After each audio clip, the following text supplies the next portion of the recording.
ఒక్క యుడు మళ్ళీ మళ్ళీ యాపిల్ని సంపదని ఒక్కనాడు అడగలేదు నాకు తల్లి నీలా 60 ఏళ్ళ బంటు ఆగో మన తండ్రి ఆదిరెడ్డి 70 ఏళ్ళ చెట్టు మరి వాళ్ళకు మాట చూస్తే ఓ మాట చూస్తలేదు తమ్ముడా సంగయ్య ఏనాడు ఒక్క యుడు అవుతుంటే మరి కన్నపోడు కోరుకున్న తండ్రి రావాలంటే 60 ఏళ్ళ పెద్ద మనుషుల కాడికెళ్ళి చేతుల కట్టబెట్టుకున్న పెద్ద మనుషుల కాడికెళ్ళి అటువంటి 5 సంవత్సరాల పిల్ల 5 నెలల పిల్ల కాడికి పశువుల తల్లులు బాలంతల అటువంటి ఏనాడు ఒక్క యుడు నా లగ్గం రావాలి తమ్ముడా సంగయ్య గోగు లగ్గంతో దేవలగ్గంతో నా లగ్గంతో 1000 లగ్గాలు నా తల మీద తలవాలేసిన వారికి 7 ఏళ్ళ ఎన్ని తిరుగున్నా గండాలు పీడలు పిశాచులున్నా ఎలాంటి బాధలున్నా ఎలాంటి మొండి రోగాలున్నా నేను వంచుకుంటానని చెప్పి భగవంతుడు ఆగో ఎప్పుడూ ఒక పరమాండు రాసిండు పల్లె పల్లెకు పరమాండు పంపిండు అటువంటి ఊరుకు ఉత్తరాలు పంపిండాట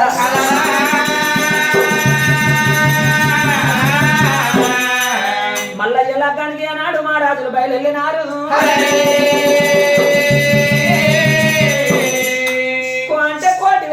భగవంతుడు లగ్గం చేరవస్తున్నారు భగవంతుడు తలవాలేస్తే కర్మకార్యాలు ఏనాడు వాసిపోతాయట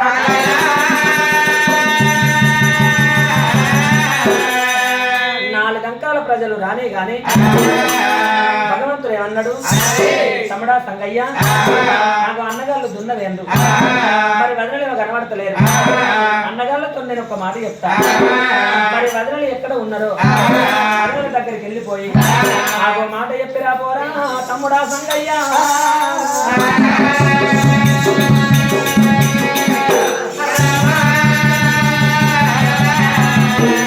తమ్ముడా సంగయ్య నువ్వు ఆడోళ్ళతో చెప్పు నేను అన్నగాళ్ళతో చెప్తాను ఒక మాట చెప్పింది అటువంటి నన్ను గిట్టరాగలకు మనం ఏనాడు దారి పట్టుకో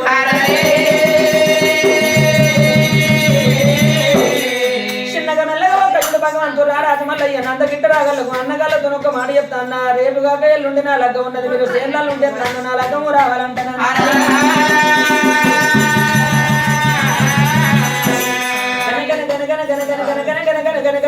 గంట మోగినట్టుగా అన్నగాళ్ళతో మాట చెప్తాను భగవంతుడు నంద గిట్టరాగల దారి పట్టుకో నా ఇద్దరు మల్లయ్య మల్లయ్య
తమ్ముడు నువ్వు నాగెల్లా తిరుగుతాను నాగిన్నే పడతాను. ఎందుకంటే పెయిందని కొడుతున్నా పోందని కొడుతున్నారు. అరే అరే బక్కలు అనుకుంటానా? పాతకాలం బాగా చేస్తాను పక్కన కొడుతున్నా. అరే నీ ఎద్దు అక్కడ ఉన్నాయి, ఎద్దు విడిచిపెట్టినావు అన్న కొడతాను. ముంగట పెట్టాడు హుషారు పంటయి నైట్ నా పొడుస్తావు పండేటేమో నీ కాదురా చిత్తశాంతి దినం. ఎందుకంటే జొన్న పోతే 10 పోతే సేను ఒలవది. మనం ఎందుకంటే పొద్దుగాల 5 వారంగా వచ్చినాం. ఏదైనా విత్తనం కాదును బట్టి విత్తనం పెట్టుకోవాలి. మందన్న కావాలి ముందన్న కావాలన్నట. కాబట్టి కానీ మంద ఎక్కువ చదువుకుంటే తిరిగి అత్త మంచిగా అయితే లేకపోతే లేదు. విత్తనం పెట్టుకున్నాం అనుకో అది ఎప్పటికి ముందే ఉంటది. మొదలైన మనసుకి టెన్షన్ ఉన్నది, వెనక సీరి వచ్చిన మనసుకి గురించి ఎదురు చూస్తుంది ఎంత టెన్షన్ అవుతుంది. ముంగట పోతాడు కానీ నడతలేడు కదా. నడతలేవు పెద్దోడు కాబట్టి ఎంత పొద్దుగా పొద్దున్న దాకా నేను వెనకనే వచ్చిన. ఇప్పుడు నేను ముందట అయినప్పుడు సూచనలు ఏమంటారు ఇతడు పొద్దున్న దాకా ముందట పోతాడు అని అనుకుంటలేరా? అందరూ అనుకుంటే మీరు ఒక్కడనే ముందట పోరు, నేను ఇప్పుడు ముందట పోతాను లేదు. ఎవరు ముందట వేయరా? మరి ఇప్పుడు నాగలు ఎవరి ముందట ఉందిరా? కాదురా మాదొక రౌండ్ ఎక్కువ అయిందిరా.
తల మెరుస్తుంది వల్ల మన తమ్ముడైనా రాన్న అనిపిస్తాడు. కేంద్ర మహారాజు తమ్ముడు మల్లయ్య కేంద్ర మహారాజు కూర్చుంటే గుంపు తీర్థాలు లేవాడితే నిండు తీర్థాలు ఎవడైనా కానీ తమ్ముడికి దండం పెట్టుకుంటూ పోతాడు కానీ మనకి ఎవడైతే పెడతలేదు.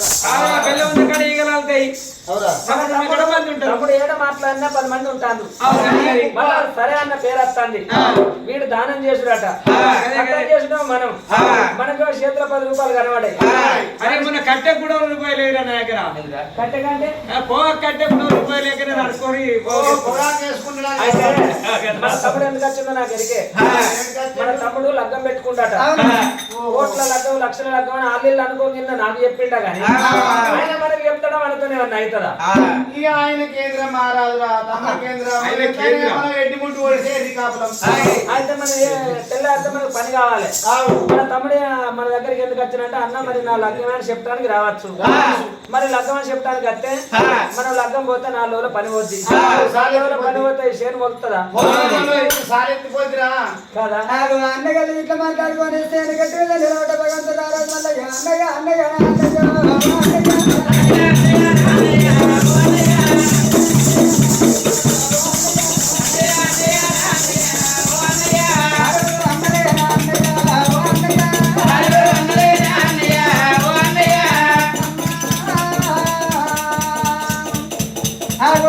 అంతకంటే నిలబడ్డ అన్న ఎవరు మాట్లాడతలేరు అన్న మిమ్మల్ని మీరే చేసుకుంటున్నారే. అచ్చేది కార్తీక పుణ్యం అన్న కార్తీక పుణ్యానికి కీర్తి కలగారు అన్న